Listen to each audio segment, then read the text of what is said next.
It's been a warm start to our morning, and we are feeling very given all the rain we saw earlier in the week. 80 degrees already in Miami, 75 from Fort Lauderdale and Pompano Beach to 79 degrees in Kendall, down into Homestead. Everyone with a light and variable wind, but right now Miami, the warmest spot on the map right now, has that south wind already in place. So we'll see those temperatures warming very quickly and even warmer into the Florida Keys, where temperatures are sitting at 83 from Cudjoe all the way to Layton, 82 in Marathon right now, 79 from Key Largo all the way down into Key West. Storm tracker has been quiet across the island chain, and we welcome the dry conditions today, especially given the rain that we have seen all week long, especially over our mainland area. So Miami-Dade and Broward County looking pretty good. We continue with these dry conditions, possibly through a good chunk of the morning and into the early afternoon.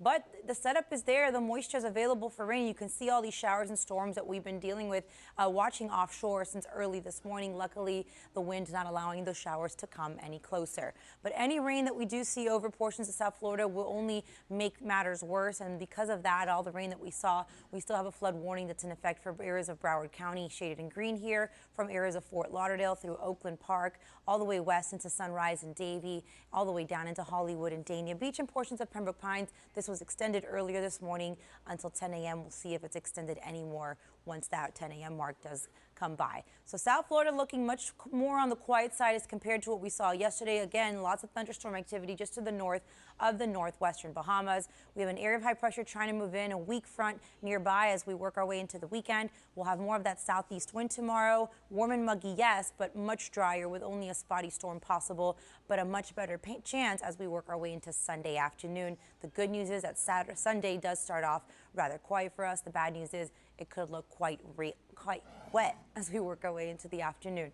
Risk of rip currents still elevated across area beaches since we have a northeast swell. Seas 1 to 2 feet, and into the Florida Keys, coastal waters is smooth to a light chop. Improving conditions offshore, so we'll take what we can get. We're excited about that, especially since our wind speeds are beginning to die down. We do have a tide change coming up at the end of this hour. 9:54 is the low tide in Fort Lauderdale. Then Miami and Key West, your low tides will be in the 10 o'clock hour this morning.